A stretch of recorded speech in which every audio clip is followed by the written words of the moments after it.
evening, my dear students. You all are most welcome to my class. I am your chemistry teacher. My name is Kakuli Rai. Today's our topic is Afbao principle. It is the chapter of class 11th. तो चलिए हम शुरू करते हैं आज हमारा पढ़ाई है, हमारा टॉपिक है अफबाओ प्रिंसिपल। ये कोई साइंटिस्ट का नाम नहीं है।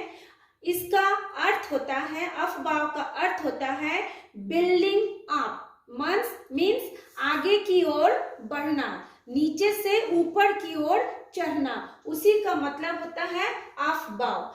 इसको 1920 में नील्स बोर ने इस सिद्धांत को, इस प्रिंसिपल को दिया था। तो चलिए पहले हम उसका डेफिनेशन को देखते हैं। आप लोगों के एग्जाम में आता है डेफिनेशन बनाइए और इसके बारे में लिखिए कि ऊर्जा का लेवल कैसे होता है। तो चलिए हम लोग शुरू करते हैं।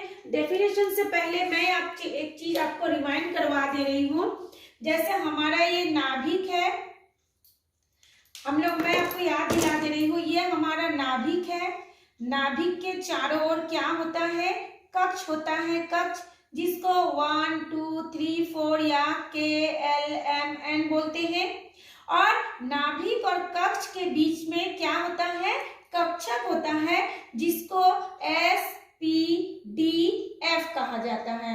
ये हमने पिछले क्लास में पढ़ाया था, ये आप लोगों को याद होगा।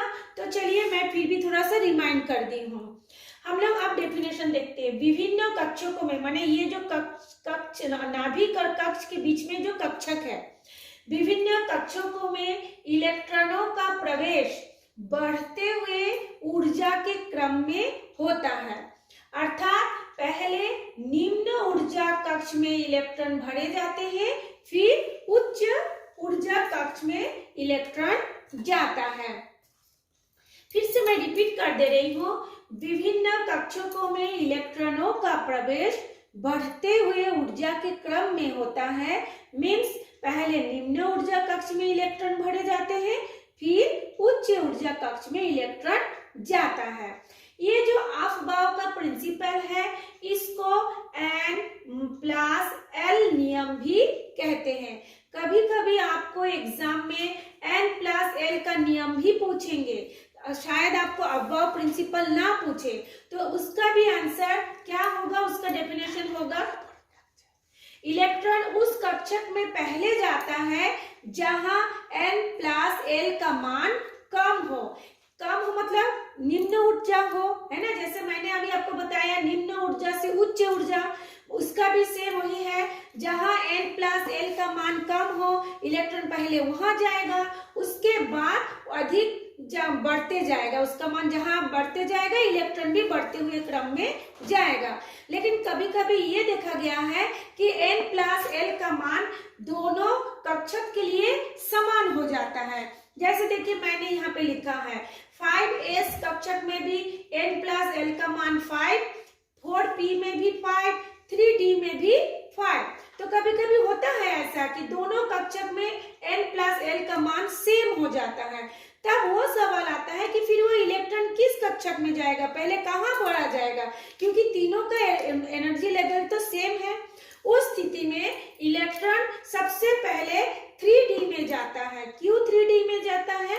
क्योंकि 3 जो है वो है n का मान।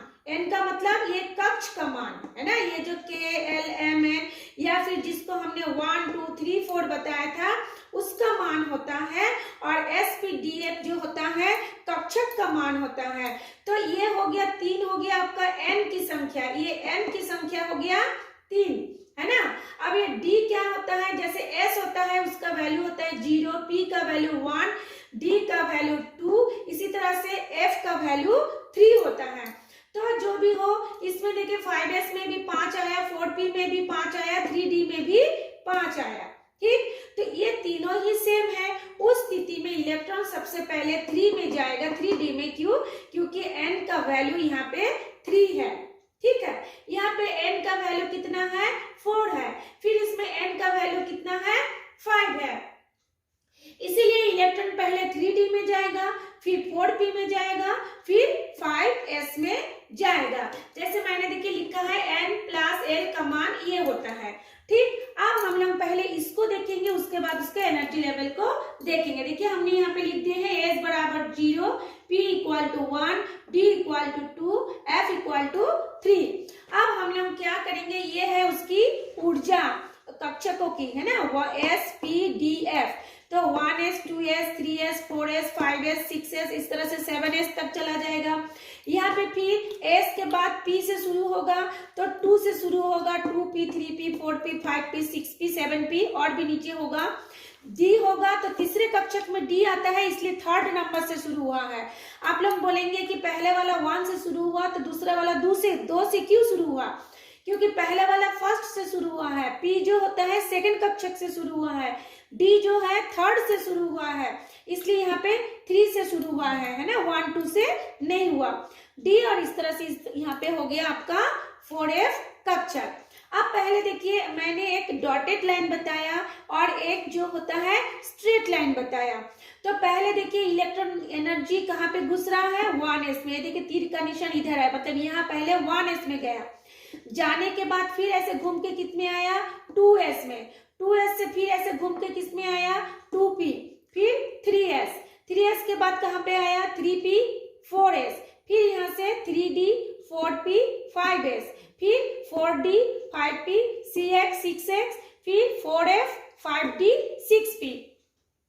इसी तरह से आपका ऊर्जा जो है बढ़ते क्रम में जा रहा है।